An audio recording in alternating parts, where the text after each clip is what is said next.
hari ini kalau kami masih berdiri di akhir tahun, kalau kami masih sehat, kalau kami masih punya keluarga, kalau di dalam 3 hari kami akan merayakan Natal dan kami masih punya banyak hal baik dalam hidup kami. Hari ini kami sadar bukan karena kuat gagah kami, tapi semua oleh karena kemurahan dan berkat Tuhan dalam hidup kami. Kami hanya mau katakan kepada Tuhan, Tuhan sudah terlalu baik bagi kami tahun ini. Dan kami percaya kalau tahun 2024 Tuhan tolong kami. Kami percaya 2025 pun semakin banyak pertolongan Tuhan yang Tuhan akan limpahkan bagi kami yang percaya kepada Tuhan. Sebab itu kami bangga punya Tuhan seperti Yesus. Dan hari ini seperti orang-orang Majus kami mau datang menyembah, sujud dan berterima kasih. Karena kami tahu segala hal yang baik dalam hidup kami semua datang dari Tuhan. Hari ini kami akan mendengarkan pesan Natal, kami akan mendengarkan pesan firman Tuhan. Doa dari hamba-Mu, saat firman Tuhan ini disampaikan, Engkau akan pakai hamba-Mu yang terbatas ini untuk menyampaikan isi hati Tuhan yang tidak terbatas. Dan doa dari hamba-Mu, saat firman Tuhan ini disampaikan, maka setiap jemaat Tuhan yang datang pulang diberkati oleh Tuhan. Dalam nama Tuhan Yesus, mari jemaat GSJS yang siap untuk mendengarkan kebenaran firman Tuhan, sama-sama dengan saya kita mau katakan amin. Kasih tepuk tangan yang paling dahsyat buat Tuhan. Wow.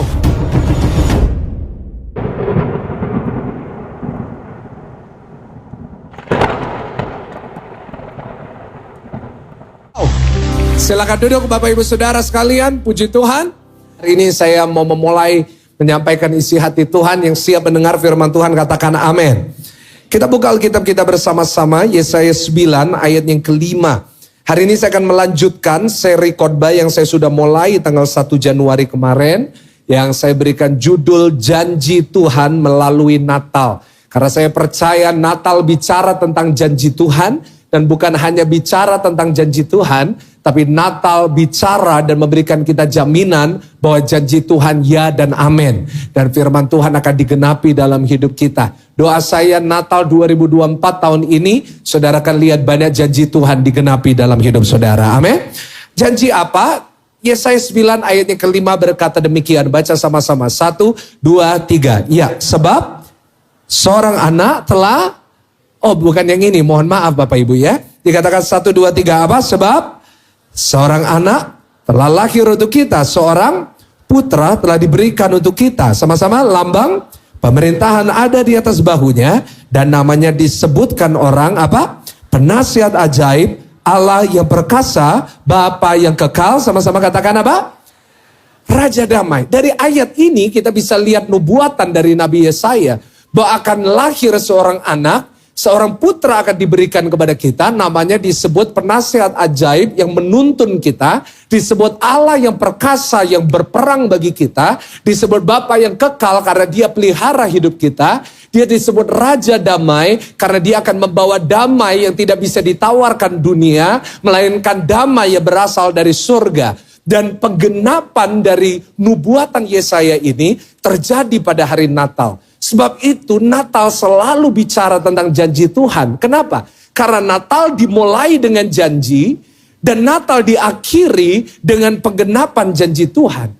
Sebab itu saya punya sebuah keyakinan saat Natal tahun ini kita benar-benar cari Tuhan, maka kita yakinnya dikatakan Yosua 21 ayat 45 menjadi sebuah kenyataan di dalam kehidupan kita. Karena Yosua 21 ayat 45 mengatakan demikian, 1, 2, 3, dari segala yang baik yang dijanjikan Tuhan kepada kaum Israel, tidak ada yang tidak dipenuhi. Sama-sama katakan apa? Semuanya terpenuhi dan saya percaya ini terjadi dalam hidup saudara. Semua yang kau dijanjikan oleh Tuhan. Semua janji-janji Tuhan bagi hidup saudara selama ini yang belum terpenuhi. Natal tahun ini, tahun yang akan datang, Tuhan akan penuhi semuanya di dalam nama Tuhan Yesus. Kasih tepuk tangan yang paling meriah buat Tuhan. Yes! Bapak Ibu Saudara, saya udah mulai di bagian yang pertama. Dari janji Tuhan melalui Natal. Yaitu di 1 Desember kalau saudara ingat. Saya menyampaikan tentang satu tema yaitu ada kemenangan di balik setiap ujian. Mungkin Natal tahun ini, di akhir tahun atau sepanjang 2024 saudara menghadapi banyak ujian demi ujian. Tapi doa saya tahun ini dan tahun yang akan datang, maka kita akan lihat di balik setiap ujian ada kemenangan yang Tuhan sudah sediakan. Ada amin? Kita sudah belajar dari Yusuf dan Maria.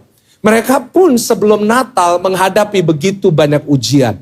Saya sudah sampaikan sedikit mengulangi, ada 3 ujian yang harus dihadapi oleh Yusuf dan Maria. Yaitu apa? Yang pertama namanya ujian ketaatan. Ulangin sama-sama, ujian apa?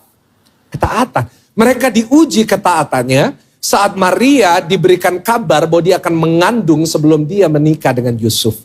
Yusuf pun ditantang ketaatannya pada saat dia harus menikahi Maria yang dalam kondisi hamil, sedangkan dia tidak tahu itu anak siapa. Hanya dari perkataan Maria dan malaikat dia tahu itu adalah Yesus.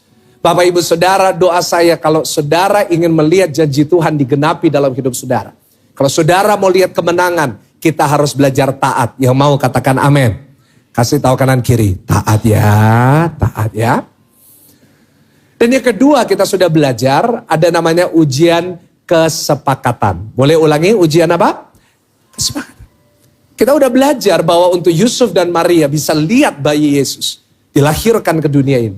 Mereka harus menjaga kesepakatan mereka. Mereka harus menjadi satu pasang suami istri yang di dalam setiap hal mereka berjalan dengan kesepakatan. Saya sudah menyampaikan hari-hari ini banyak perpecahan di keluarga. Saya sudah menyampaikan hari-hari ini iblis menanamkan banyak perselisihan di dalam saudara-saudara, di dalam keluarga. Kakak beradik bertengkar, orang tua dengan anak tidak harmonis, suami istri gak harmonis. Tapi doa saya selama bulan ini, saudara sudah menjaga kesepakatan di dalam keluarga saudara. Dan memasuki 2025, engkau makin sepakat. Karena kalau saudara mau sepakat, maka saya yakin firman Tuhan berkata, jika 2 orang di antara kamu sepakat minta apapun juga, maka Bapa di surga akan mengabulkan doamu. Saya lihat di ruangan ini lebih dari 2 orang. Dan kalau hari ini kita sepakat, saya percaya Bapa di surga menjawab doa kita. Kasih tepuk tangan yang paling meriah buat Tuhan. Dan yang ketiga, ada namanya ujian iman. Pada saat Yusuf dan Maria masuk ke kota Bethlehem, mereka lihat tidak ada tempat bagi mereka. Di situ ujian iman mulai terjadi. Apakah mereka tetap percaya bahwa anak ini akan disebut Immanuel, yang berarti Allah menyertai kita? Ataukah anak ini hanya sebuah imajinasi belaka dari mereka dan sebuah kesalahan yang dibuat oleh Maria? Tetapi hari ini kita belajar lewat Natal bahwa iman kita kepada Tuhan tidak pernah sia-sia. Saudara, kalau iman kita kepada janji manusia, kalau iman kita kepada kekuatan dan kekayaan manusia, kita pasti kecewa. Tapi firman Tuhan berkata, orang yang berharap kepada Tuhan tidak akan pernah dikecewakan Tuhan. Sebab itu iman saudara jangan kendor tahun ini. Mungkin banyak hal belum terjadi dalam hidup saudara yang sesuai dengan yang saudara harapkan. Tapi percayalah di tahun yang baru 2025, kalau saudara mengalami perjumpaan dengan Tuhan, maka apa yang saudara tidak pernah lihat, apa yang tidak pernah timbul dalam hati saudara, tidak pernah engkau dengar, Tuhan sediakan bagi orang yang mengasihi dia. Kasih tepuk tangan yang lebih mantap buat Tuhan. Itu janji yang pertama. Bahwa ada kemenangan di balik setiap ujian. Hari ini kita lanjut di part 2. Kita buka Alkitab kita bersama-sama. Hari ini kita sudah belajar dari Yusuf dan Maria. Kita sedikit mengulang tadi. Hari ini kita akan move on to the next character. Kita akan belajar dari tokoh yang lain, bukan Yusuf dan Maria lagi. Matius 2 ayat 1 sampai 4, saya akan baca ayat 1, 2, 3. Dan nanti ayat 4 saya minta bantuan saudara untuk membaca bersama dengan saya. Judulnya adalah orang-orang Majus dari timur. Sesudah Yesus dilahirkan di Bethlehem di tanah Yudea pada zaman Raja Herodes, datanglah orang-orang Majus dari timur ke Yerusalem. Dan bertanya-tanya di manakah dia, raja orang Yahudi yang baru dilahirkan itu. Kami telah melihat bintangnya di timur dan kami datang untuk menyembah dia. Ketika Raja Herodes mendengar hal itu, terkejutlah ia beserta seluruh Yerusalem. Ayat 4 baca sama-sama, 1, 2, 3. Maka dikumpulkannya semua imam kepala dan ahli Taurat bangsa Yahudi. Lalu dimintanya keterangan dari mereka di mana Mesias akan dilahirkan. Nah, hari ini di part 2 kita mau belajar sama-sama dari sekelompok orang yang kita selalu bahas di Natal, yaitu orang-orang yang disebut orang-orang Majus. Dalam bahasa Inggris disebut the 3 wise men, 3 orang bijaksana. Dalam beberapa lagu Natal disebut Three Kings, 3 raja. Dalam bahasa Inggris yang asli disebut The Magi, M-A-G-I, The Magi. Nah, hari ini kita mau belajar dari mereka, dari orang-orang Majus. Hari ini saya beri tema di part 2 dari janji Tuhan di balik Natal, yaitu siapa mencari pasti mendapatkannya. Boleh ulangi sama-sama 1, 2, 3. Siapa mencari pasti benar. Doa saya kalau hari ini engkau mencari Yesus, engkau pasti mendapatkan Dia. Bahkan bukan hanya mendapatkan Dia, Dia akan memberikan saudara lebih daripada yang saudara bayangkan. Tepuk tangan yang paling meriah, jangan nanggung, jangan cuma 1, 2 orang. Whoever seeks shall find. Siapa yang mencari pasti mendapatkannya. Kita mau belajar dari orang Majus. Kita udah dari kecil sekolah minggu, kita udah dengar tentang orang Majus ya. Waktu kecil saya masih ingat guru-guru sekolah minggu, dan tadi saya sempat ke sekolah minggu, saya dengar mereka cerita tentang orang Majus. Ceritanya mereka dari timur, mereka datang, ketemu bayi Yesus, membawa persembahan. Apa persembahannya Bapak Ibu? Kalau saudara nggak bisa jawab, nanti saya anjurkan minggu depan saudara salah masuk pintu saudara ya. Bisa masuk Sunday School. Mereka membawa apa? Emas, kemenyan, dan mur. Mereka mempersembahkan, menyembah Yesus. Lalu mereka pulang lewat jalan yang lain. And they live happily ever after. Itulah cerita sekolah minggu. Kita sudah jadi orang Kristen udah lama ya. Kita udah mendengar kisah Natal setiap tahun, ceritanya sama. Saya juga dulu menerima cerita ini, that's it. Wah, mereka menyembah, ayo kita jadi penyembah, ayo kita jadi. Tapi beberapa waktu ini semakin saya jadi lebih dewasa, makin pelayanan saya juga makin dewasa, pengetahuan saya makin didewasakan. Saya mulai penasaran tentang orang-orang Majus ini. Ada gak sih yang penasaran tentang orang Majus? Pertanyaan saya jadi gini, kalau waktu saya sekolah minggu gak pernah tanya, siapa orang-orang Majus ini sebenarnya? Mereka datang dari mana? Lalu buat apa mereka datang? Kan agak janggal ya, random banget ya. Kok dari out of all the people, kalau gembala oke, mereka dapat kabar dari malaikat, mereka deket Bethlehem. Tapi orang Majus dari timur ngapain perlu datang ya? Nah dari situ saya mulai belajar. Dan hari ini saya mau share sama saudara pengetahuan ini. Supaya jemaat GSJS ini bukan cuma tahu euforia ibadah, tapi saudara punya pengetahuan akan firman Tuhan yang dalam. Ya mau katakan amin. Nah, ayo kita bahas sama-sama. Siapa orang Majus ini? Ini adalah penafsiran dari firman Tuhan. Ini yang disebut khotbah ekspositori. Ya, hari ini kita mau belajar siapa orang-orang Majus. Nah, saya mau tunjukkan sama saudara sedikit tentang orang-orang Majus ini. Siapa mereka? Boleh multimedia bantu saya tampilkan. Yang pertama, orang-orang Majus ini adalah orang-orang tinggalnya di mana? Mereka tinggalnya itu di daerah Medes dan Persia. Karena kalau kita lihat di map, kalau Israel di sini sebelah timur itu daerah itu. Daerah Persia dan Medes. Kalau hari ini saudara lihat di Google Map atau Google Earth, yang namanya daerah ini disebut Iran. Ya, negara ada Irak, ada Iran di Timur Tengah. Iran itu tempat dari mana mereka berada. Pada zaman Yesus, daerah ini dikuasai oleh satu kerajaan. Namanya Babilonia. Pernah dengar ya, Babilonia ya? Oke. Jadi mereka datang dari situ, dari timur. Bukan Surabaya Timur loh ya, jangan salah. Mereka datang dari Medes dan daerah Persia. Lebih ke arah Persia. Orang-orang Persia. Dijajah sama Babilonia. Oke. Siapa mereka, kok mereka sampai bisa tahu tentang bintang itu? Nah, mereka... Orang-orang ini yang disebut Majus ini adalah orang-orang yang ahli dalam astronomi.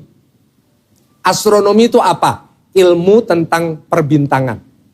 Dari astronomi turun ke bawah, ilmu bercabang jadi astrologi. Kita pasti familiar dengan astrologi yang bicara tentang horoskop. Di sini ada nggak yang suka baca-baca horoskop? Sagittarius. Sagittarius bulan ini cocoknya sama siapa? Ya bisa jawab, bahaya itu saudara ya kan. Sagittarius. Taurus, tahu-tahu kurus. Ada Frigo. Oh enggak, Frigo WL Bapak Ibu Saudara ya. Apa? Virgo. Ada apa lagi? Ada Cancer, ada apalah banyak macam. Berapa ya horoskopnya? Pada takut jawab. Oh ketahuan nanti saudara ya. Yang langganan. Jadi ilmunya itu sebenarnya pada dasarnya itu dari astronomi. Karena pelajaran tentang bintang. Dan dari zaman dulu, dari dalam sejarah. Ini semua bicara sejarah ya. Sejarah itu semuanya bicara tentang astronomi. Mereka percaya bintang-bintang itu menandakan sesuatu. Nah orang-orang Majus ini bisa lihat bintangnya Yesus karena mereka memang mempelajarinya. Kerjaan mereka setiap hari, setiap malam itu mereka lihat bintang. Karena itu mereka bisa notice. Oke. Jadi kita udah tahu dari mana, kita udah tahu kerjaan mereka apa. Mereka ahli sejarah. Kenapa? Semua orang yang merupakan Majus harus ahli sejarah. Kenapa? Karena yang ketiga, mereka disebut Magi. Bukan magi ya, itu kecap Bapak Ibu Saudara. Magi.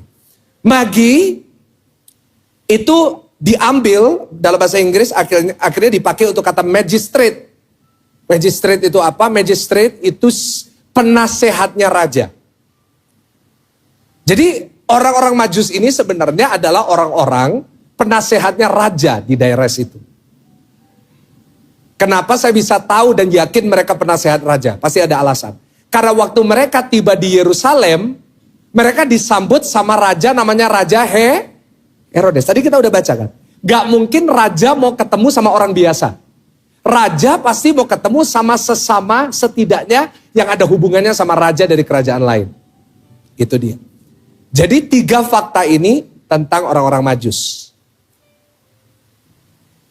Ada kata Megai ini pernah dipakai di dalam perjanjian lama di Septuaginta. Coba kita buka Daniel 2 ayat 1 sampai 2. Semua itu ada di dalam Alkitab Bapak Ibu. Kalau kita pelajari Alkitab itu sangat kaya sekali dalam pengetahuan. Daniel 2 ayatnya yang kedua. Ya, ayat yang kedua. Daniel 2 ayat yang kedua. Lalu raja menyuruh memanggil orang-orang apa Bapak Ibu? Berilmu. Ahli jampi, ahli sihir dan para kasdim. Untuk menerangkan kepadanya tentang mimpinya itu. Maka datanglah mereka berdiri di hadapan raja. Jadi zaman dulu raja di dalam kasus ini Nebukadnezar. Nebukadnezar itu punya satu tim yang disebut orang Majus. Ini orang Majus ini dimulainya di Daniel ini. Nebukadnezar punya satu tim isinya orang berilmu, ahli jampi, ahli sihir, para kasdim. Karena itu saya yakin orang Majusnya bukan cuma 3. Sekumpulan orang. Hadiahnya memang 3. Mereka kumpul. Tapi mereka gak bisa jawab. Apa yang terjadi? Daniel itu akhirnya diangkat jadi ketua orang-orang Majus. Ayatnya di mana? Daniel 5 ayat yang pertama. Coba boleh gak bantu saya? Daniel 5 ayat 11, mohon maaf. Daniel 5 ayat yang ke-11. Dikatakan sebab dalam kerajaan Tuanku ada seorang yang penuh dengan roh para dewa yang kudus. Ini Daniel maksudnya. Dalam zaman ayat Tuanku ada terdapat pada orang itu kecerahan, akal budi dan hikmat seperti hikmat para apa? Jadi Daniel ini diagungkan seperti dewa. Dikatakan ia telah diangkat oleh Raja Nebukadnezar, ayah Tuanku, menjadi sama-sama katakan apa? Kepala orang-orang berilmu, para ahli jampi, para kasdim dan para ahli. Jadi Daniel itu menjadi kepalanya orang-orang Majus di kerajaan Nebukadnezar. Siapa lagi yang disebut Majus jauh sebelum itu? Ada seorang yang bernama Yakub, dia punya 12 anak. Ada satu anak yang gak disukain, namanya Yusuf. Yusuf dijual ke Mesir, Yusuf berhasil di Mesir, akhirnya Yusuf jadi Perdana Menteri. Orang nyebutnya Perdana Menteri, tapi enggak sebenarnya. Yusuf itu jadi magistrate in Pharaoh's court. Dia menjadi penasehat dari Kaisar. Jadi Yusuf pun juga disebut Majus. Akhirnya ini di dalam sejarah dikopi sama Babylon. Jadi kita udah jelas ya siapa orang Majus. Penasehat raja, tentunya mereka orang kaya. Orang hebat, punya pangkat. Mereka ahli sejarah, ahli astronomi. Apalagi mereka dari daerah Persia yang sangat indah sekali. Nah sekarang pertanyaan berikutnya, ikuti saya. Buat apa mereka datang ke Israel? Untuk kita tahu itu kita harus ngukur jauhnya seberapa. Saya baca. Dari daerah orang Majus berasal, Persia, Iran, ke Israel jaraknya 2000 kilometer. Berapa Bapak Ibu? Dan ingat 2000 kilometer ditempuh, itu pada saat itu mode transportasi cuma keledai dan onta. Gak ada BYD loh. Gak ada mobil listrik zaman itu. Mereka harus berbulan-bulan, bahkan bisa disebut bertahun-tahun kalau mereka berhentinya banyak. Untuk datang kepada Yesus, mencari raja di Israel. Masalahnya, Babylon itu lebih bagus dari Israel. Israel itu jajahan. Israel itu kota yang sudah hancur pada saat itu. Kenapa? Dijajah sama Roma. Jadi tempatnya lebih jelek daripada asalnya orang Majus. Logikanya gak masuk ya Bapak Ibu ya. Kenapa? Karena seharusnya orang itu kalau mau berpergian jauh, pasti ke tempat yang lebih bagus. Akhir tahun gini kan banyak jemaat berpergian kan. Ya banyak jemaat keluar negeri. Saya lihat, wah ada teman-teman saya pergi luar negeri. Mungkin tahun ini saudara gak bisa, jangan kecil hati. Doa saya tahun depan, saudara diberkati bisa keluar negeri. Gini amennya keras ya, dari tadi gak ada yang amen. Nah, teman-teman saya lihat ada beberapa jemaat udah pamit. Pastor saya pergi. Ada yang pergi ke Amerika, ke LA. Ada pergi ke London. Wah, kita mau lihat Big Ben, Pak. Pak, saya mau pergi ke Cina. Ada yang beberapa ke kota-kota yang modern katanya Chongqing. Wah, yang bagus sekali mau lihat tembok Cina kan. Saya lihat itu dan gak perlu kecil hati ya Bapak Ibu Saudara. Saudara mungkin lihat teman-teman saudara lagi di LA. It's okay. Ya kita gak usah minder. Kita orang warga Surabaya Barat setiap hari ke LA. Laka santri. Ya kan sama-sama LA Bapak Ibu Saudara ya kan. Jadi no problem. Nah logikanya gini. Orang naik pesawat dari Surabaya. Pergi ke luar negeri. Berjam-jam di dalam pesawat. Karena mereka ingin melihat tempat yang lebih indah. Sesuatu yang mereka gak pernah lihat. Nah kan gak masuk akal. Orang Majus udah kaya, udah punya semua, tiba-tiba datang ke Yerusalem, kota jajahan, tempat yang lebih jelek, dan menghabiskan berbulan-bulan. Jawabannya sebenarnya di mana? Ngapain mereka perlu datang? Sebenarnya jawabannya ada di firman Tuhan. Coba buka Matius 2 ayat 2. Ini rahasia firman yang luar biasa. Matius 2 ayat yang kedua. Ada sesuatu tentang ayat 2 yang saudara harus perhatikan. Dikatakan dia bertanya-tanya, di manakah dia, raja orang Yahudi yang baru dilahirkan itu? Kami telah melihat bintangnya di timur dan kami datang untuk menyembah. Nah, dikatakan kami telah melihat bintangnya di timur. Dalam bahasa aslinya disebut gini. Kami lihat bintangnya itu bergerak dan muncul dari timur. Artinya apa? Bahasa Inggris it rose. Artinya bintangnya ini gerak tiba-tiba. Mereka lagi satu malam lagi lihat bintang. Tiba-tiba bintangnya ini naik. Gerak. Menurut ilmu astronomi, gak ada bintang itu gerak. Kalau nanti gak percaya, saudara malam pulang ke rumah, lihat di atas kalau kelihatan bintang. Bintangnya bisa gerak gak? Enggak. Bintang yang gerak itu kalau saudara tonjok orang lalu tiba-tiba muncul bintang di atas kepalanya. Bintang itu gak bisa gerak. Coba buka Matius 2 ayatnya ke-9. Matius 2 ayatnya ke-9. Setelah mendengar kata-kata raja itu, berangkatlah mereka. Baca lanjutannya, 1, 2, 3. Dan lihatlah, bintang yang mereka lihat di timur itu apa saudara? Jadi bintang ini tiba-tiba bisa gerak, mendahului mereka, jalan bintangnya. Dan mereka belum pernah lihat bintang seperti ini di dalam sejarah astronomi. Artinya ini bintang yang spesial dan bintang mujizat. Dari situ saya belajar satu hal. Natal bukan merupakan peristiwa biasa, tapi Natal adalah peristiwa yang penuh dengan mujizat dan Natal itu spesial. Boleh kasih tepuk tangan yang paling meriah buat Tuhan. Sampai orang yang ahli mereka bilang, wow. Sampai mereka datang karena mereka tahu sesuatu yang spesial terjadi pada Natal. Kenapa? Tidak pernah dalam sejarah terjadi seperti itu. Sebab itu mereka datang untuk menyembah Dia. Kenapa? Karena mereka yakin ini sesuatu yang spesial. Hari ini saya mau katakan sama saudara, Natal bukan hari yang biasa.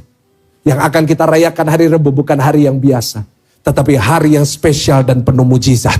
Kalau hari ini Bapak, Ibu, Saudara dan saya datang dan mencari pribadi Yesus yang penuh mujizat itu. Maka saya percaya saudara akan mendapatkan sesuatu yang luar biasa.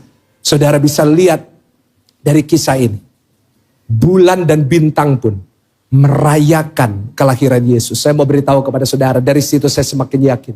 Kalau orang kafir seperti orang Majus datang untuk menyembah Yesus, artinya kelahiran Yesus jadi ditandai dengan keajaiban bulan dan bintang yang menyembah dia. Itu menunjukkan sebuah keyakinan saya bahwa Yesus adalah Tuhan sesungguhnya dan juru selamat dunia. Tepuk tangan yang paling meriah, tepuk tangan yang paling dahsyat buat Tuhan.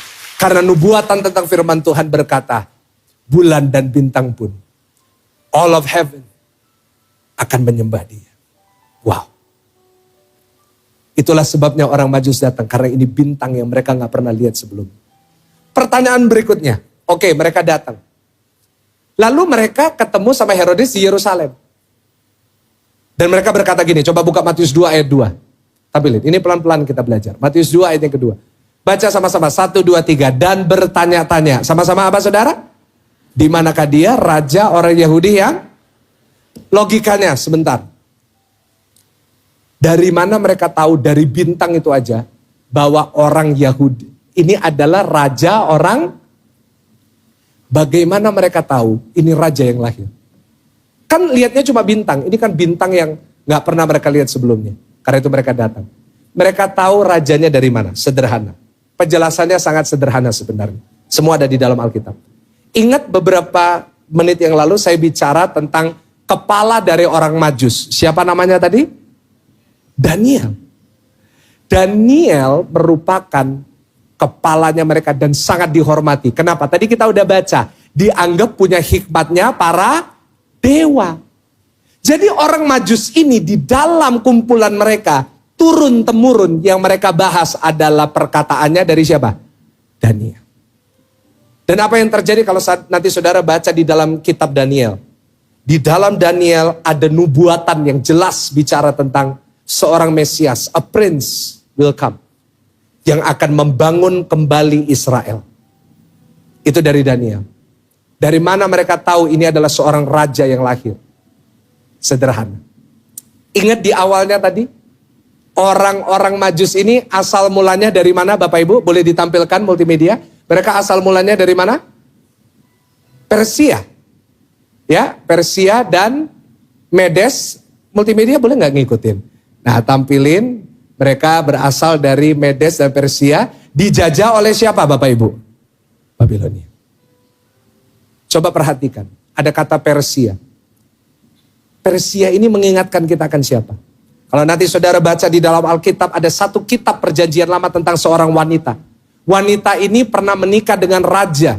Dia mengalahkan ribuan wanita yang lain. Dan dia menikah dengan raja yang disebut Ahasiveros. Nama wanita ini siapa? Esther. Esther di dalam dunia Persia dihormati sekali. Kenapa? Karena dia berhasil melakukan sesuatu yang dahsyat. Nanti saudara baca. Dan kalau nanti saudara baca kitab Esther. Sejak hari itu, kerajaan itu. Mereka percaya kepada Tuhannya orang Yahudi. Dan sebagai orang yang menganut pelajaran Yahudi di dalam sejarah mereka. Orang Yahudi semua pasti tahu ayat ini. Coba buka Bilangan 24 ayat 17. Bilangan 24 ayat 17. Baca sama-sama dengan saya. 1, 2, 3. Aku melihat dia tapi bukan sekarang. Aku memandang dia tapi bukan dari dekat. Bintang terbit dari siapa saudara? Yakub. Tongkat kerajaan timbul dari Israel dan meremukkan pelipis-pelipis Moab dan menghancurkan semua anak Sem.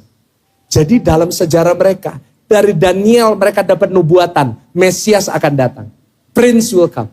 Dari Esther dan pelajaran orang Yahudi, mereka tahu seorang raja akan timbul dari Israel.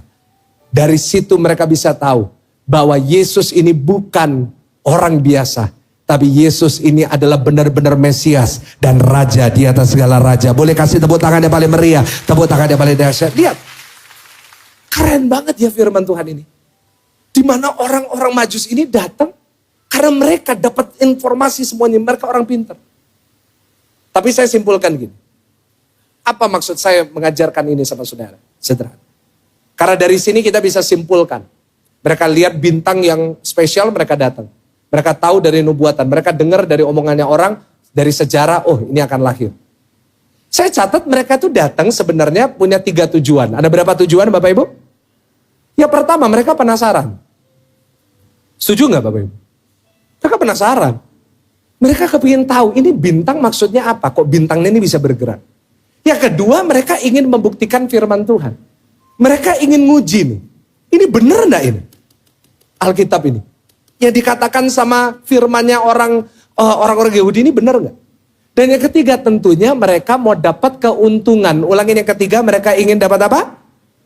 Kenapa? Karena kalau mereka kenal sama raja, mereka untung. Kalau mereka bisa kenal dengan rajanya Israel, satu saat kalau perang, mereka udah punya kawan. Sebab itu mereka datang, ya udahlah, kita pergi aja. Meskipun berbulan-bulan nggak apa-apa, nanti kita dapat untung, kita bisa kenal dengan raja berikut dari raja Israel, dari kerajaan Israel. Dari sini kita belajar bahwa mereka datang kepada Yesus sebenarnya. Mereka datang kepada Yesus dengan motivasi dan tujuan yang bermacam-macam dan salah. Tujuan mereka salah. Motivasi orang-orang Majus ini nggak benar sebenarnya. Mereka datang karena mereka mau dapat untung. Mereka datang karena mereka ingin membuktikan. Lalu kenapa ini ditulis di dalam Injil? Keselamatan kita. Alasannya sangat sederhana. Karena sebenarnya orang-orang Majus ini melambangkan siapa? Melambangkan saudara dan saya sebagai manusia. Saya catat orang-orang Majus ini melambangkan manusia yang mencari Tuhan. Tapi dengan motivasi dan tujuan yang salah. Bukankah banyak orang-orang Kristen pun datang cari Tuhan. Kau datang dengan motivasi dan tujuan yang salah. Seperti tadi di awal. Mereka apa? Mereka penasaran. Ada banyak orang cari Tuhan di gereja. Kenapa? Mereka penasaran.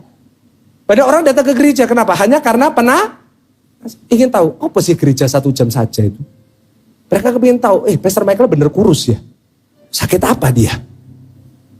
Ada yang penasaran. Aku biasanya lihat di sosial media yang nyanyi bagus-bagus, aku kepingin lihat sih. Kadang-kadang kan kayak gitu kan. Ada orang yang kedua, mereka datang ke gereja, kenapa? Mereka hanya ingin membuktikan firman Tuhan, mereka cari kesalahannya pendeta, mereka kepingin coba tahu, ini benar nggak yang difirmankan di sini? Apakah benar firman ini? Apakah benar Yesus adalah Tuhan?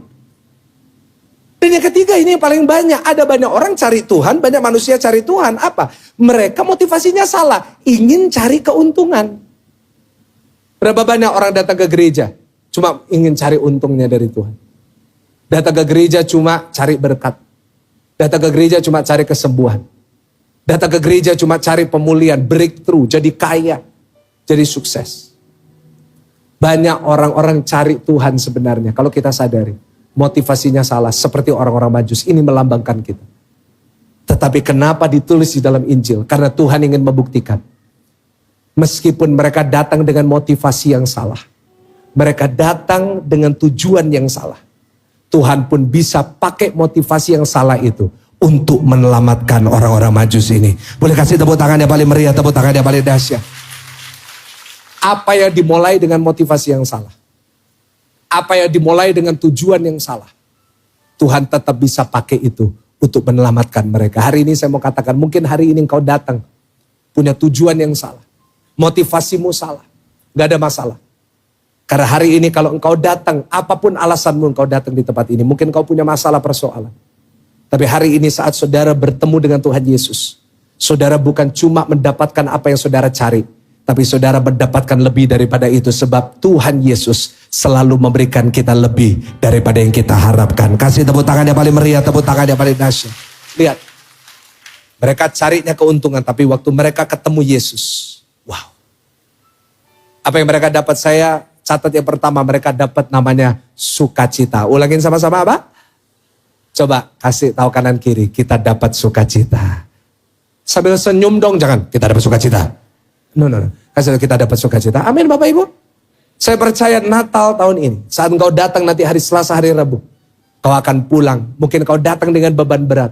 Mungkin kau datang dengan masalah. Tapi engkau akan pulang dengan sukacita yang dari surga. Yang percaya katakan amin. Yang kedua, mereka bukan hanya mendapatkan Yesus. Yang mereka cari dari sejarah. Tetapi mereka mendapat keselamatan. Karena mereka melihat Mesias itu sendiri dan mereka menyembah dia. Dan yang terakhir, yang ketiga, mereka mendapat perlindungan Tuhan.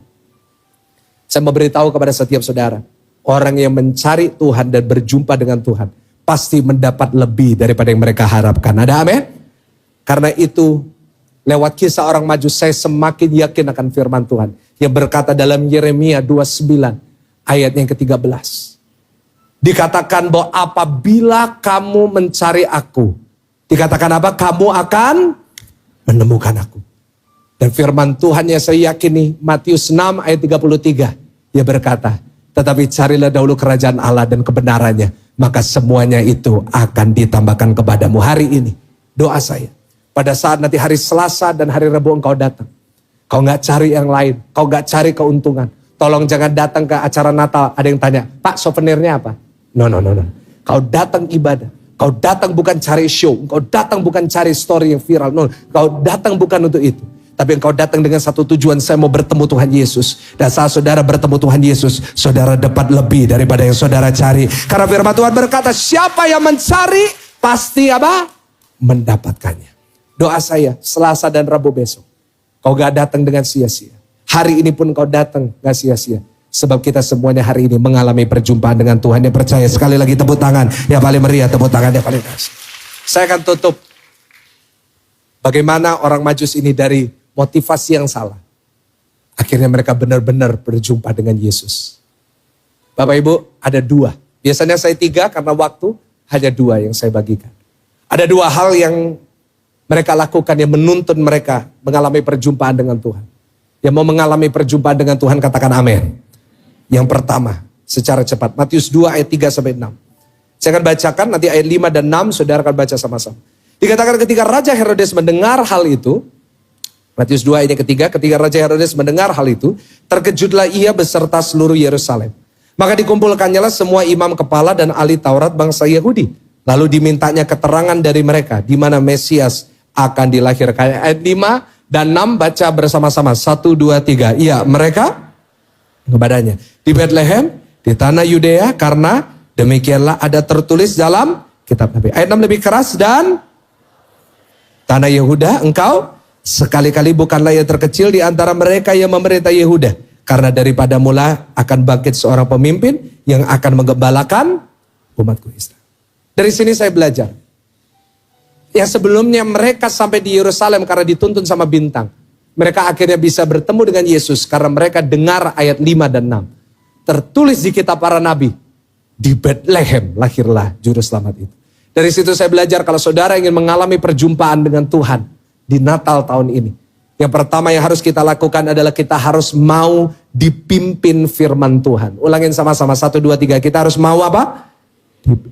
Hidup kita kalau mau berjumpa dengan Yesus, mau lihat perkara yang dahsyat, mau lihat janji Tuhan digenapi, hidupmu harus dipimpin oleh firman Tuhan. Katakan amin sekali lagi. Orang-orang Majus sebelumnya gak dipimpin dengan firman. Hanya setengah, terbagi. Karena penasaran mereka, karena sejarah mereka, akhirnya mereka datang. Akhirnya mereka tersesat. Tersesatnya sampai di Yerusalem. Kenapa mereka sampai di Yerusalem? Karena 3 hal yang mereka pakai untuk mimpin diri mereka. Yang 3 hal ini adalah logika, asumsi, dan perasaan. Ulangin sama-sama apa? Logika, asumsi, dan apa? Mereka dipimpin sama itu. Logika mereka apa? Oke, raja lahir di Israel. Logikanya pasti di dalam istana. Karena itu mereka datang ke Yerusalem. Mereka pakai asumsi. Pasti di Yerusalem. Kenapa? Oh ya pasti dong. Kan Yerusalem pusat kotanya. Nggak mungkin raja dilahirkan di kota kecil. Pasti di kota besar. Mereka pakai perasaan. Mereka lihat istananya Herodes. Mereka lihat itu dekat bait Allah. Oh ya benar ini berarti. Karena itu mereka masuk ke istananya Herodes. Ketemu sama Herodes. Nah yang mereka tidak tahu. 3 hal ini, perasaan, asumsi, dan logika mereka. Membuat mereka akhirnya tersesat. Nggak ketemu Yesus. Malah ketemunya Herodes itu bahaya sekali loh. Herodes itu bukan raja yang baik. Herodes di sini dalam sejarah dia disebut Herodes the Great. Herodes ini sejarahnya tahu nggak? Dia itu pernah punya istri dan 3 anak. Dia satu saat merasa istri dan 3 anaknya ini mau menggantikan dia jadi raja. Istrinya dibunuh, 3 anaknya dibunuh. Setelah dia membunuh istri dan 3 anaknya, dia menikah lagi. Menikah lagi tapi kali ini istrinya dibunuh lagi. Tapi bukan hanya itu, kali ini istrinya plus mertuanya juga dibunuh. Tolong bapak-bapak jangan jadikan ini inspirasi. Pak, saya mau seperti Herodes, Pak. No. Saudara Herodes ini akhirnya memerintahkan kan, bunuh semua bayi di Bethlehem di bawah 2 tahun. Bayangin betapa kejamnya saudara sampai saudara bisa bunuh bayi. Semua bayi di bawah 2 tahun. Aduh, ngeri sekali. Lihat, orang Majus akhirnya sampai sana. Kenapa? Mereka tersesat karena dipimpin 3 ini. Saya catat, banyak jalan salah yang kita ambil. Tahun ini, banyak keputusan-keputusan salah yang kita buat. Itu karena hidup kita dipimpin oleh logika, asumsi, dan apa? Perasaan. Orang bisa bunuh diri. Tahun ini banyak kasus bunuh diri. Kenapa? Karena perasaan. Saya merasa gak ada yang sayang sama saya, Pak. Saya merasa saya gak punya masa depan. Lalu buat apa saya tetap hidup? Ada orang yang berhenti dari pekerjaan. Mereka berkata, Pak, sia-sia, Pak. Apa itu perasaan? Logika, buat apa saya kerjain ini? Banyak rumah tangga bercerai. Kenapa? Karena perasaan dan asumsi. Pak, rumah tangga saya gak mungkin bisa dipertahankan, Pak. Kan itu asumsi. Pak, ini bukan jodoh saya gak cocok sama dia, Pak. Itu kan asumsi. Ada satu ibu bilang, Pak, saya mau cerai sama istri saya. Pak, saya mau cerai sama suami saya. Bukan istri ya Bapak Ibu Saudara. Mohon maaf, saya tidak mempromosikan LGBT Bapak Ibu Saudara ya kan. Saya mau cerai dengan suami saya. Oh gitu ya Bu. Kenapa Bu? Saya ngerasa gak cocok. Oh iya, saya ngerasa gak cocok. Saya tanya, Bu, mohon maaf, Ibu udah nikah berapa tahun? 25 tahun. Oh, anaknya berapa? 4. Bu, mohon maaf ya. Kalau gak cocok anaknya 4. Kalau cocok anaknya berapa ya Bu kira-kira Bu? 12 mungkin saudara ya. Nggak ngomong aja bisa 4 Bapak Ibu, haleluya. Saudara, itu kan semua karena perasaan. Itu kan semua karena logika kita. Aduh Pak, ini orang gak tepat buat saya Pak. Oh, itu namanya asumsi. Saya gak mungkin bisa bertahan lagi sama orang ini Pak. Saya udah gak kuat lagi sama orang ini. Karena itu iblis suka mainin 3 hal ini. Perasaan, logika, dan asumsi kita. Akhirnya kita jadi baper. Senggol kanan kiri, jangan baper. Karena terlalu keras Pak ya, terlalu keras. Orang yang dibuat baper sama iblis, pada akhirnya pasti bingung. Banyak kan orang-orang bingung hari ini? Apa yang terjadi? Karena bingung, membuat keputusan yang salah. Orang Majus bisa sampai ke Herodes karena mereka buat keputusan yang salah. Tapi setelah ayat 6, mereka dengar firman dari orang-orang ahli Taurat. Mereka akhirnya dapat pencerahan. Mereka mulai akhirnya dipimpin sama firman. Coba buka Mika 5 ayat yang kedua. Nggak tahunya yang dikatakan orang ahli Taurat yang berkata, di Bethlehem. Itu sebenarnya adalah firman dari Mika. Baca Mika 5 ayat yang kedua. 1, 2, 3. Iya, tetapi hai Bethlehem Efrata, hai yang terkecil di antara kaum-kaum Yehuda, daripadamu akan bangkit bagiku seorang yang akan apa? Pemerintah Israel. Yang permulaannya sudah sejak berbakala sejak dahulu. Ini bicara tentang Yohanes 1 ayat 1. Dari mulanya adalah firman, dan firman adalah Allah. Firman bersama dengan Allah, dan pada mulanya itu sejak berbakala sudah ada. Dan pribadi ini yang memerintah namanya siapa? Yesus. Jelas akhirnya apa yang terjadi? Mereka dari sebelumnya dipimpin pakai logika. Sebelumnya dipimpin pakai asumsi. Mulai dipimpin pakai firman. Apa yang terjadi? Mereka akhirnya berubah arah. Mereka datang ke satu kota kecil namanya Bethlehem Efrata. Dan akhirnya mereka bertemu dengan Yesus. Hari ini, kalau saudara ingin berjumpa dengan Yesus, doa saya, engkau akan menjadikan firman Tuhan pemimpin dan pelita dalam hidup saudara. Mau katakan amin. Jadilah orang Kristen yang suka dengar firman. Kasih tahu kanan kiri, kamu harus suka dengar firman. Banyak orang Kristen zaman sekarang cuma suka nyanyi. Di gereja ingin nyanyi-nyanyi, seneng-seneng. No. Gak ada masalah dengan nyanyi. Gak ada persoalan dengan itu. Tapi jangan pernah lupa. Bukan hanya engkau nyanyi. Kau harus suka baca firman. Boleh katakan amin? Kau harus suka dengar firman. Dengar firman, tolong. Banyak yang saya lihat. Di gereja. Di ibadah. Waktu pujian penyembahan, nyanyi paling keras. Tapi waktu dengar khotbah main handphone. Mohon maaf. Jangan kayak gitu. Kita harus jadi orang yang suka dengar firman. Karena itu kenapa di GSS saya selalu beberapa di tahun ini. Saya banyak ngajarin firman. Saya banyak kasih seri. Karena saya ingin firman ini yang menuntun setiap saudara. Dan orang yang hidupnya dituntun firman Tuhan. Pasti lihat banyak berkat-berkat Tuhan dalam hidupnya. Yang percaya katakan amin. Mazmur 119 berkata, firman-Mu pelita bagi kakiku, terang bagi Ini bicara konteks orang zaman dulu nggak ada lampu, nggak ada LED. Mereka semuanya pakai api, mereka pakai pelita. Mereka kalau jalan di padang gurun, mereka harus taruh pelita dekat dengan kaki. Mereka harus lihat langkahnya, karena kalau tidak ada pelita, nggak ada terang, apa yang terjadi? Mereka akan jatuh di dalam kegelapan. Mereka akan tersandung di dalam kegelapan. Sebab itu Yesaya berkata, Yesaya 9 ayat yang kedua, kenapa perlu Yesus lahir? Karena firman Tuhan berkata, Yesaya 9:2, bangsa yang berjalan di dalam kegelapan telah melihat terang yang besar. Mereka yang diam di negeri kekelaman, atasnya terang telah bersinar. Kenapa? Karena dunia hari ini penuh dengan kegelapan. Kalau engkau nggak jadikan firman Tuhan pelita dalam hidupmu, kau pasti tersandung. Tapi doa saya hari ini, engkau dipimpin hidupnya oleh firman. Apapun yang terjadi, engkau acuannya adalah firman Tuhan. Kau mendengar apa yang Yesus katakan, dan saya percaya firman ini menuntun saudara ke jalan yang benar. Saudara bertemu dengan Yesus. Dan kalau saudara bertemu Yesus, saudara sudah punya segala yang saudara perlukan. Tepuk tangan yang paling meriah. Pemain musik silakan naik. Dan yang kedua, yang terakhir kita baca Matius pasal 2 ayatnya yang ke-11. Jadi yang pertama, kalau saudara dan saya ingin berjumpa dengan Yesus, pastikan hari ini, Bapak Ibu Saudara yang saya kasihi, kita menjadi orang yang hidupnya dipimpin firman Tuhan. Yang mau katakan amin. Matius 2 ayat yang ke-11, baca 1, 2, 3. Ya, maka masuklah mereka ke dalam rumah itu dan melihat anak itu bersama dengan Maria ibunya. Lalu sujud apa? Menyembah dia. Mereka pun membuka tempat harta bendanya dan mempersembahkan persembahan kepadanya, yaitu yang kita tahu semuanya apa? Emas, kemenyan, dan mur. Yang kedua, catat baik-baik.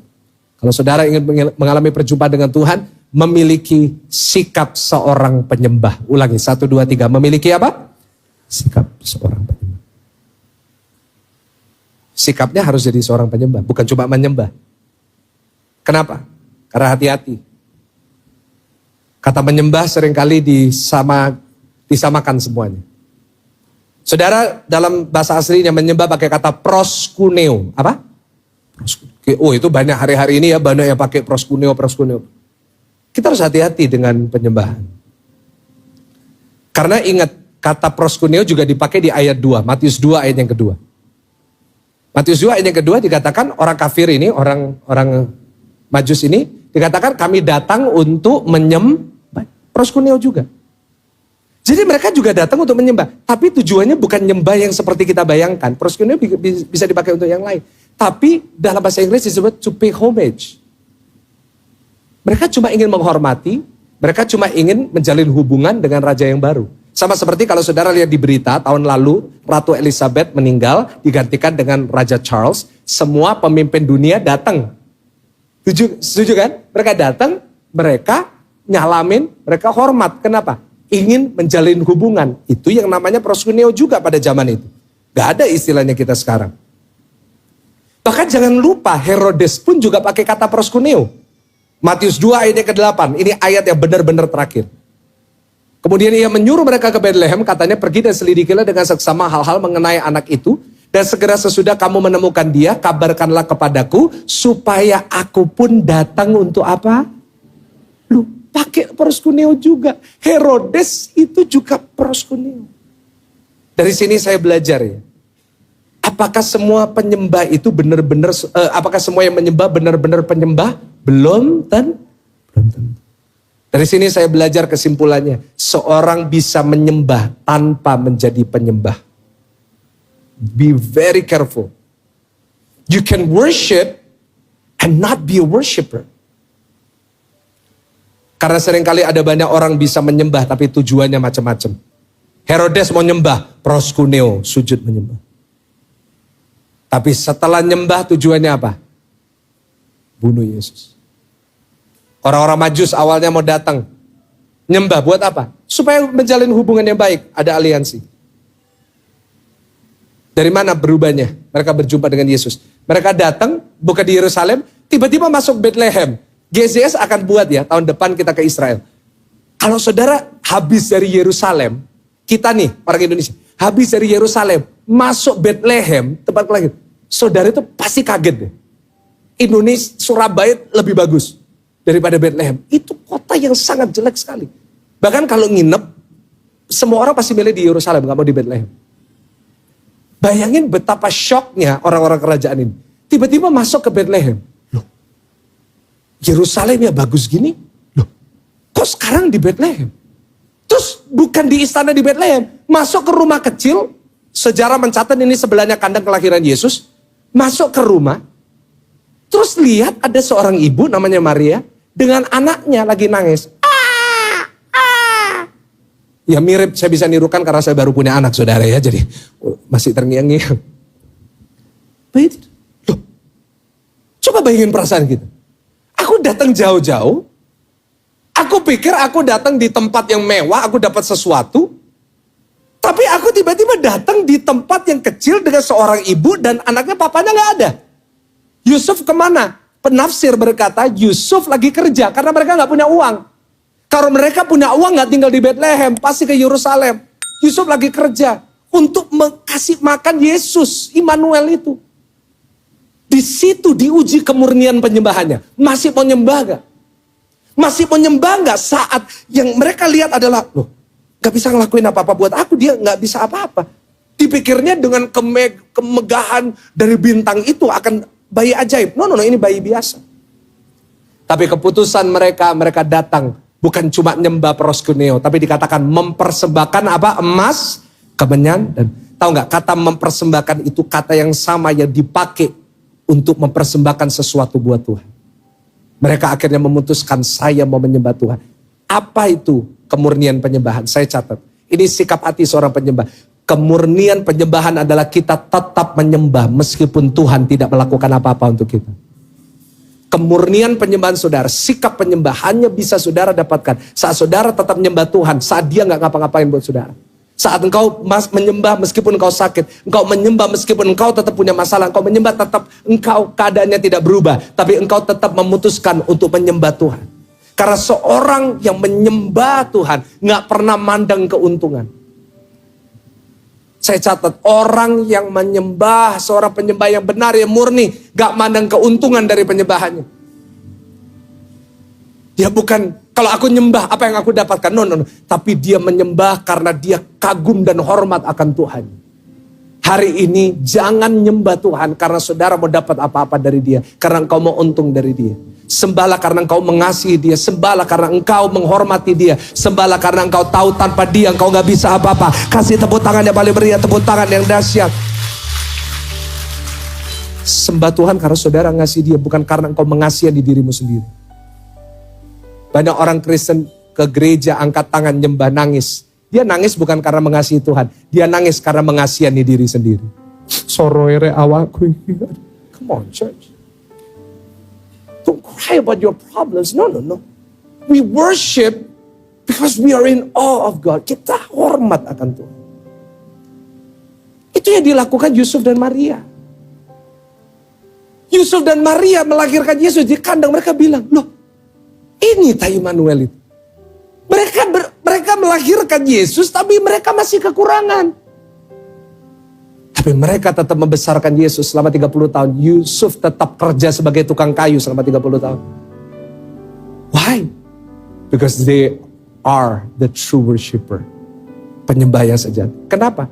Meskipun Yesus belum bisa lakukan apapun untuk membalas pengorbanan mereka. Mereka tetap melakukan yang terbaik untuk menjaga Yesus. Apa yang terjadi saat mereka memutuskan mereka jadi penyembah? Sekarang kita lihat dari kacamata Yusuf dan Maria. Yusuf dan Maria lagi gendong bayi Yesus. Tiba-tiba ada 3 orang dari kerajaan datang. Orang-orang Majus. Bawa persembahan, emas, kemenyan. Kita bisa artikan emas, kemenyan, dan mur banyak. Nanti Selasa Rebu saya mau jelasin lebih banyak tentang itu. But not today. Tapi dari kacamata Yusuf dan Maria ini bukan simbolis. Dan dari kacamata orang-orang Majus ini bukan simbolis juga. Hari ini kita bisa lihat sebagai profetik, tetapi bagi mereka beda. Dikatakan mereka membuka tempat perbendaharaannya. Ya, namanya berangkas. Kenapa mereka bawa berangkas? Karena zaman itu kemana-mana harus bawa berangkas, karena di rumah gak ada CCTV, saudara. Jadi mereka bawa. Mereka buka, keluarin 3 ini. Kenapa? 3 ini yang paling mahal yang mereka punya. Nah dari kacamata Yusuf dan Maria, mereka lihat itu, mereka bilang, wow, mahal banget. Dan mereka seneng, kenapa? Karena persembahan itu sebenarnya memang diberikan untuk Yesus. Tapi akhirnya yang pakai siapa? Gampangnya kalau saudara punya anak kecil, lalu dapat angpau, angpaunya dipakai siapa? Pada ngaku dosa sekarang. Biasanya nanti apa? Nak tak simpen sih ya, nggak apa-apa tak simpen nanti besok gede. Akhirnya dipakai nyalon dan facial. Nah persembahan ini kan bisa dipakai sama Yesus. Yesus was a baby. Tapi tahu nggak 3 ini dalam sejarah pada saat itu 3 yang paling mahal. Dan mereka bisa jual belikan. Tahu nggak apa yang terjadi setelah orang Majus datang? Tuhan kirim pesan kepada Yusuf dan Maria. Larilah ke Mesir karena Herodes akan membunuh. Di Mesir biaya hidup paling tinggi. Tetapi di Mesir mereka bisa jual 3 hal yang mereka punya. Apa? Emas. Dari situ Tuhan menyediakan apa yang mereka butuhkan. Kasih tepuk tangan. Makin berdiri, makin berdiri, makin berdiri. Wah saudara. Mestinya kalau saya mau lanjutkan rahasianya jauh lebih banyak. Tapi saya nggak mau menghabiskan waktu terlalu banyak lagi. Nanti hari Selasa dan Rabu. I hope this is a message, Christmas message yang saudara gak pernah dengar sebelum. Karena ini sebuah rahasia yang luar biasa dari Natal. Yusuf dan Maria dapat itu mereka jual.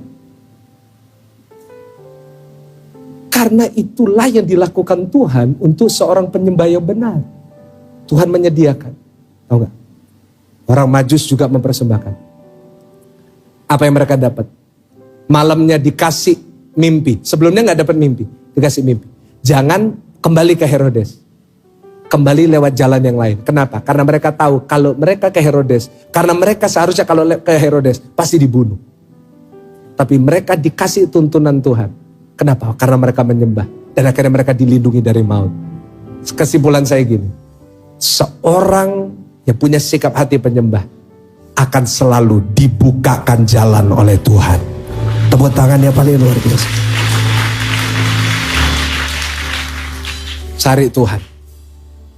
Cari Yesus. Bukan yang lain. Maka semua akan ditambahkan kepadamu. Tundukkan kepala saudara. Mengikut Yesus. Itulah kesukaan hatiku. Ku lepas semua hakku untuk mengenal kehendaknya di hidupku. Mengiring Yesus, itulah kekuatan hidupku. Ku yakin anugerahnya mampu jadikanku hamba yang berkenan. Yang mau mencari Yesus sama-sama. Atau tahun ini engkau mencari Tuhan, alasannya banyak. Saudara cari Tuhan karena punya tujuan-tujuan yang bermacam-macam. Tetapi hari ini kita belajar, gak apa-apa. Tuhan tetap memilih saudara, mengasihi saudara. Tapi hari ini dia hanya ingin saudara mencari Tuhan. Ayo, Natal tahun ini jangan kau cari hadiah yang terindah secara jasmani. Natal tahun ini datang cari pribadi Tuhan. Karena saat engkau menemukan dia dalam hidupmu, kau menyembah dia, engkau dituntun firman Tuhan kepada dia. Oh, percayalah dengan saya, He is more than wonderful. Dia akan mengubah hidupmu. Dia akan menyediakan yang kau butuhkan. Dia akan memberikan kekuatan. Dia akan berperang untukmu. Namanya disebut penasihat ajaib. Dia akan menuntunmu. Namanya disebut Allah yang perkasa karena dia akan berperang bagimu. Namanya disebut Bapa yang kekal karena dia akan memelihara dan menjamin hidupmu. Dan namanya disebut Raja Damai. Karena kala kita cari damai, tidak akan pernah kita temukan di luar Yesus. Hambamu sudah selesai menyampaikan isi hatimu Tuhan. Biar firman ini terus berbicara bagi kami. Firman ini mengubah hidup kami. Dan firman ini menjadi berkat. Dan biar hari Selasa dan hari Rabu ini, kami melihat Tuhan mengerjakan banyak hal yang baru. Janji-janji Tuhan dia genapi dalam hidup kami. Hambamu sudah selesai. Sekarang kami akan berikan yang terbaik. Biar persembahan kami berkenan di hadapan Tuhan. Seperti orang-orang Majus. Kami mau memberikan persembahan ini dari hati kami yang mengasihi-Mu. Bukan untuk mendapat sesuatu kembali. Bukan untuk mendapat berkali lipat, no. Tetapi kami akan berikan ini. Karena kami kagum dan hormat. Dan kami menyadari Tuhan sudah terlalu baik. Di dalam nama Tuhan Yesus yang siap untuk memberi dan sudah diberkati, sama-sama katakan amin. Silakan duduk.